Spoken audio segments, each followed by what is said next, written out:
I allegiance to the flag of the United States of America, and to the republic for which it stands, one nation, under God, indivisible, with liberty and justice for all.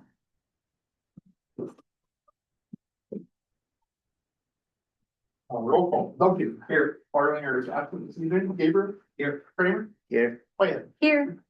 Takes us to our civility pledge, where we pledge to promote civility by listening, being respectful of others, and acknowledging that we are all striving to support and improve our community. Looking to perfect and improve the agenda. Any changes to the agenda tonight? No changes. I will move to perfect and improve the agenda. I'll second. Duncan. Yes. Gabriel. Yes. Kramer. Yes. Wyatt. Yes. Takes us to citizen speak. This is a time for anybody that would like to speak on a non-agenda item. I'll be quick. Very quickly, I wanted to ask the city if they would consider holding a public hearing so that the community can learn about the McBride Point water issue and answer questions, have questions answered and ask them. It's I think we're underestimating how important this is to the city. The more people that I talk to, it's a here we go again. It's another, this is the son of Galloway Acres West. So I wanted to ask that, and I also wanted to say to Lauren Whitehead, thank you for your courtesy and your time given to all of us regarding this issue.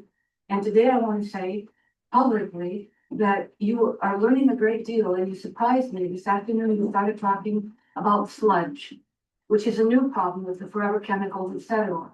We're talking about it, and there's not a lot of people that even understand any connection. So I was impressed, and we're grateful to you, and we hope that you continue your interest in it. Thanks, very Tom. much. Anybody else?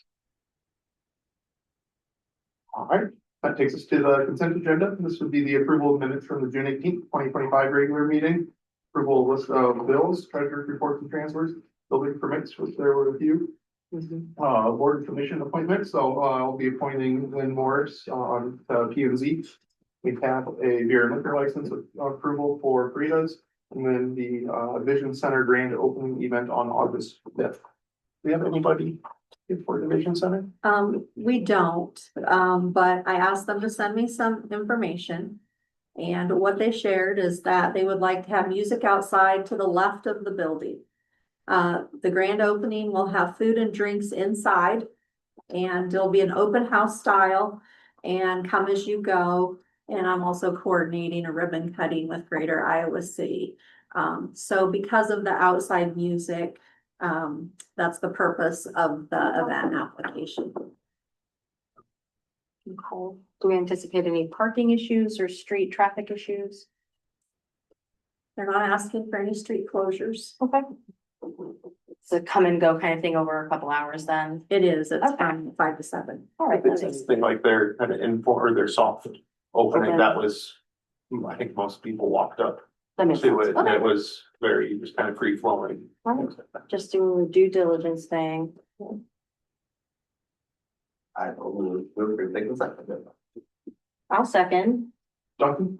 Yes. Gabriel? Yes. Kramer? Yes. Wyatt? Yes. Takes us to the fire department report. The agency will be meeting week after next. Well, we did not meet in June. I don't have any updates on that, so I'll be looking to get an update and a report, and we'll report back in August. Sheriff's Office report. I don't have any report. Nothing on my radar. Public Works Director report, Kim. Yeah. Let's see, as usual, things have been very busy for Public Works. Wanted to report to the council that the storms of last week caused some issues with well 3 and the Trail Ridge Estates lift station. Dave was able to handle that. Possible lightning, not sure. Anyway, we had some fuses blown and some electrical issues. Both are repaired. Oh, yeah. Functioning, yep. Also, Chris has been very busy fixing equipment. We had a message board that need repaired, Toro mower, splash pad, ongoing issues with a part there. Ordered a new part, wasn't quite right. So has that been updated or still in the works? Still in the works, but working. And they're babysitting that, and we appreciate that, because if they weren't, there would be no splash pad. It's the hottest part of our summer, so very special thank you that they are making sure that is operating. And then when they get that part in, it'll get fixed. You may have noticed that the banners on Main Street have been switched out for Beef Days. And the trees have all been trimmed again. It's Public Works, they have been busy. Also doing some storm drainage cleanup around, at a crust of Kavanshima, that area that runs, there. Along, Highway 382 across from the library. Wanted to, talk a little bit about the, notice that I received from DNR, a week and a half ago about the lead and copper reporting requirement. Was a surprise to me. I think it was a surprise to all of us. So you may recall that in October, Scott had reported that he had submitted the lead and copper report to DNR. This is an EPA mandate that has come down, that was submitted. What was unclear is that there was an additional reporting requirement that needed to be done before July 1st that we were unaware of. Fortunately, DNR sent the notice, and that's when we kicked it all into gear. Special thanks to you, Dave, because it was kind of it was priority, and we all had to jump in and help. All the staff helped get the mailings ready. Was a lot of work. We also were fortunate to, Scott helped us. Scott Cluffy came in and helped us. Preston Kaiser with Iowa Municipal Utilities Association. It came to Solon, and we were able to meet the requirement. The requirement is that if there's an unknown water service, we need to send a letter saying that, you have under by bar records an unknown water service. And so 60 letters went out, and we have 3 galvanized water services. Those letters went out. What our job is now is we know that most of those 60 are not unknown, but the way the information transferred from GIS to the report, we had to send a letter. I mean, we can't go back and say, oh, that shouldn't be in there. Because it was reported, the letter had to go out. Working with Preston, he thought we could get it down to about 10 houses. Yeah, if not more than that. If not more, but because they were on the original list, the letters went out. We learned a lot in this process. Took a lot of help of everybody jumping on board. The good news is that our last meter change out, Scott took that opportunity to document all the water services. So over 1,200 water services are documented as fine.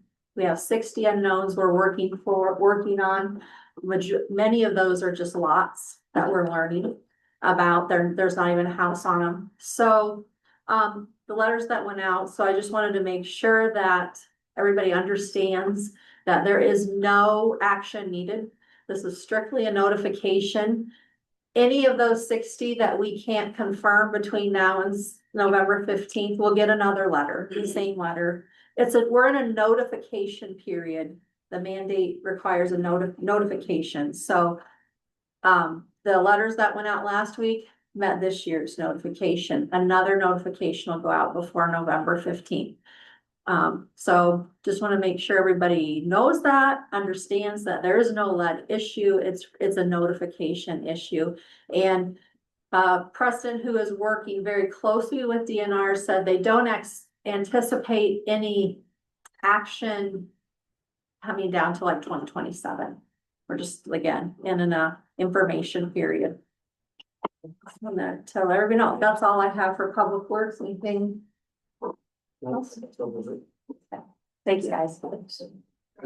Thanks, Tammy. I'll take item 11, library report, please. Yes, we have 656 individuals signed up for summer reading, which is up by 115 from last year at this time. So we're thrilled with that. Not enough yellow shirts in here yet, but thank you, Janet. We encourage you to come and get that first slip turned in to get your slip.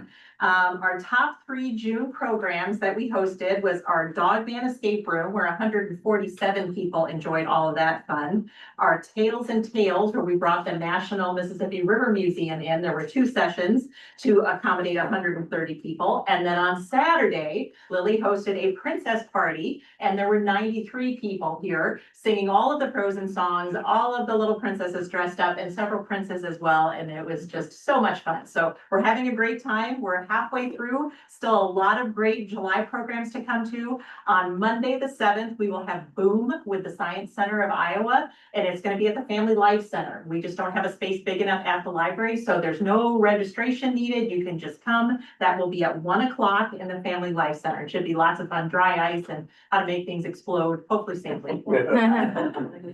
We also have a teen and adult escape room coming up based on the Stranger Things TV show. That will be on Wednesday, the 23rd of July. And then trivia will be Friday, July 25th.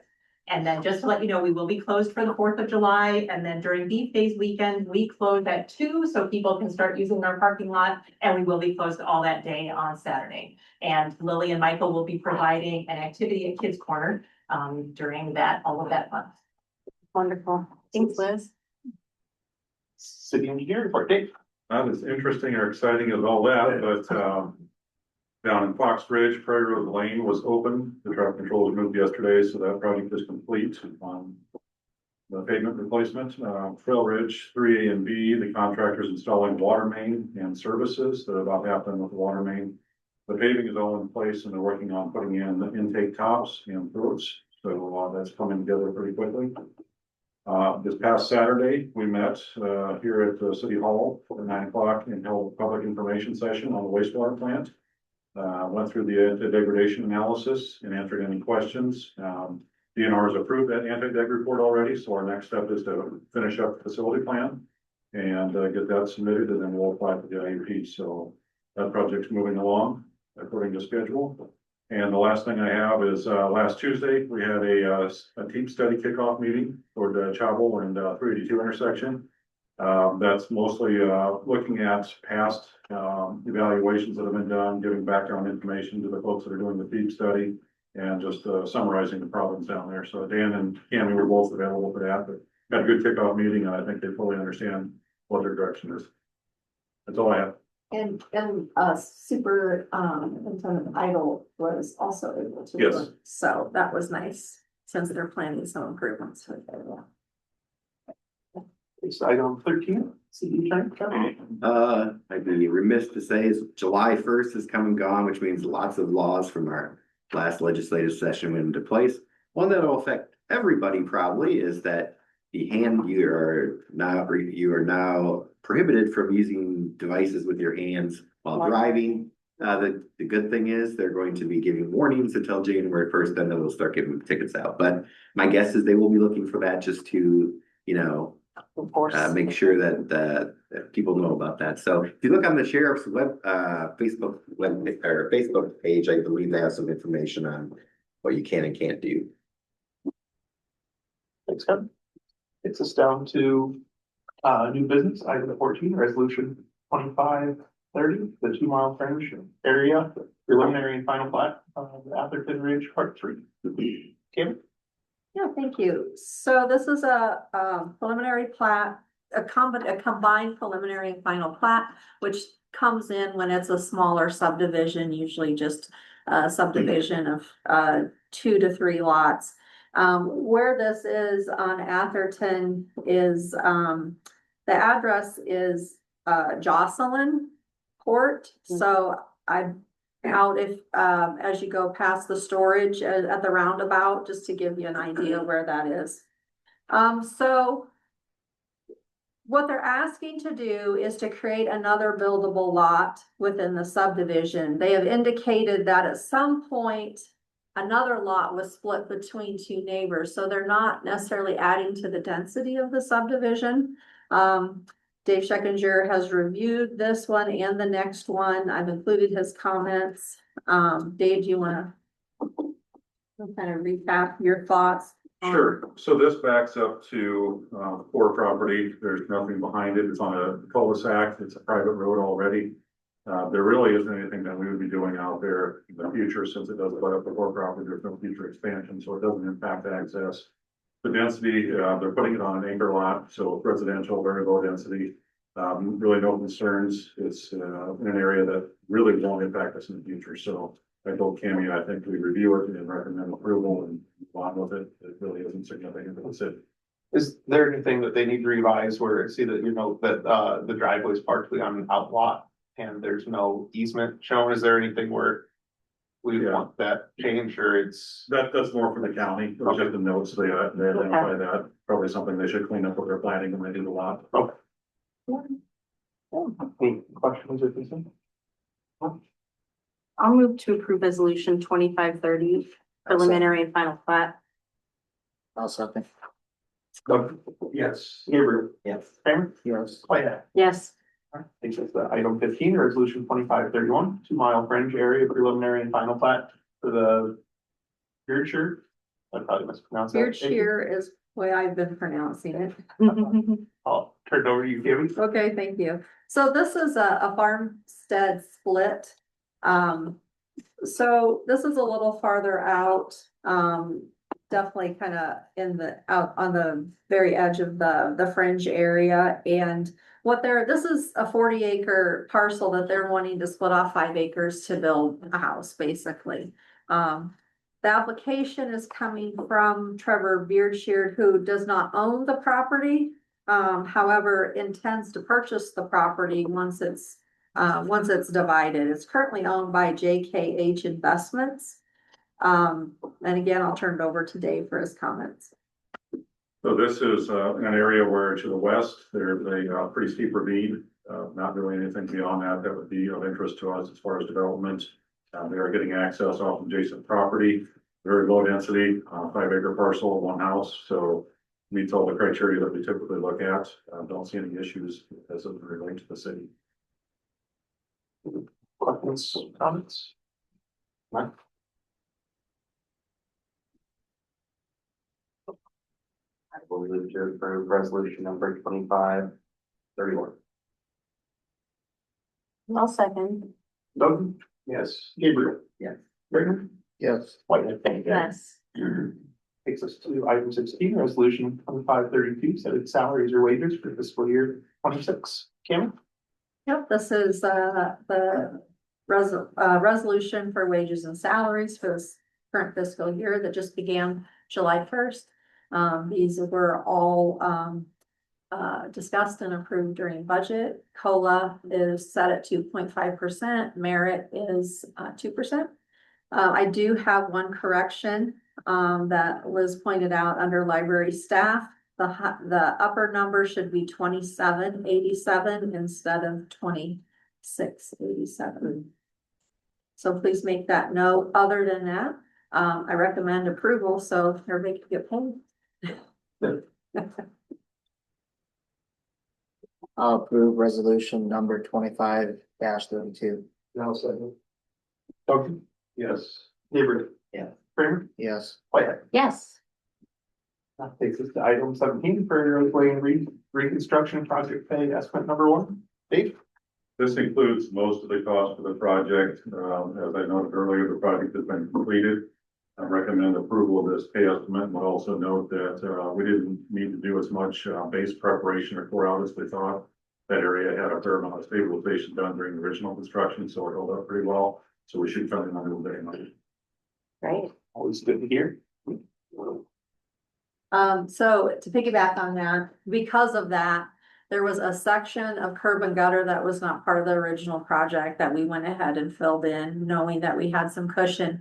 The reason is because we didn't want to have everything around it be new and just have this one stretch of 20-year-old curb and gutter. So it made sense just to go ahead and do that stretch. And again, it didn't impact the overall budget because of the savings.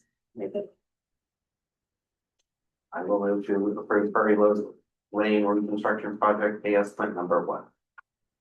Second, Duncan? Yes. Gabriel? Yes. Kramer? yes. Whitehead? Yes. Takes us to other business for, council committees. Looks like first we're looking at finance to take application. Just received a tip application from Randy Walter at RJZ's. I'll be sending that out to the finance committee this week. There's some upgrades to the gas pumps that need to be made. Also, he submitted an application, so look for that this week. That's Stephen. Oh, yeah.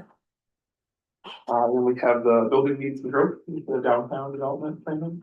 So on that. Yep, we met after the last council meeting, Cole, Warren, Dan and myself and you. And basically, there's a lot of layers to this with comprehensive plan zoning, TIF, tax abatement, utilities, and we're trying to get all that information together so that the council can then look at how we're gonna market this. So just know that I think we had some really good discussion and we have a good plan. And now we're gonna be getting all that information together so that when we're ready to market it, we have all those knowns are ready to go. So in the works, getting exciting. And then the last one has the city school with, the 28E agreement still under review. And other updates from, I know we talked about. Yeah, so last we week. we got that last draft at the last meeting, and I know that you had a chance to look at it, and I'm not sure everybody has yet, and then we'll send back any comments to the school, and then also Chris is working with city staff for us to get some costs on the concession stand fees, so that's in the process. Please down to the city clerk report. Susan. I just want to thank everybody for all your support. I'm surprised though. City administrator comments, Kim. And I want to thank Susie for being amazing and for, just letting us support her through a tough time. Things are gonna look bright here going forward for her, and I appreciate that. Appreciate her. Want to remind everybody that Music on Main is tonight, and it looks like the weather's nice. Buck Hollow Band is gonna be on stage tonight. We will be closed on Friday for the 4th of July. Garbage and recycling will be on Saturday, and they like to pick up early on Saturday, so please have things out at 6 a.m. But we always have a caveat: if you get missed, they'll swing back around, but it helps them if they can get in and out early on a Saturday. Want to put a plug in for cleanup day is scheduled for August 9th. I know that sounds like a long ways away, but it's not. So we might clean up August 9th. And finally, I wanted to report that I reached out to Rod Sullivan on the Solarian Aquifer study and kind of asked him how to go about requesting a presentation. And he connected me with Judith Thomas, and I'm in discussion with Judith. She's trying to set a council date either in July or August for her to come and present on that study. And that's all. Thanks for doing that for us. Thank you. Council comments. Me and Lauren attended the presentation by Johnson County on housing in the non-metro area. A lot of the information would be things that would surprise you: housing demand in Johnson County is outpacing supply in a very general sense. Senior citizens are the fastest growing demographic in the area. Largest lack of housing is senior housing, starter homes, items like that. Hard to address. There's no silver bullet at the moment. Small town space, especially a key problem just due to lack of existing infrastructure, pressure on existing infrastructure as they kind of reach that, prepare to hop to that next level. Sewer plants, roads, anything like that can be a roadblock for growth if the community wants that. Financial pressures, items like that. But if any of the community have questions or concerns, I plan on attending the next meeting, the final meeting, where they're going to come up with recommendations for the communities would be in November, but there'll be a couple in between there. So if anyone has any questions or concerns, please feel free to reach out to me. It was fascinating, I would say. The PowerPoint that they used is on the county website right now. So you can go see exactly what we saw. and all the breakdowns and the fancy graphs. It was really illuminating for me, so I encourage anybody with curiosity to go check that out. I don't have any comments. That takes us to motion to adjourn. To adjourn. I'll second. All in favor, say aye. Aye. Any opposed? Our mouse is nice.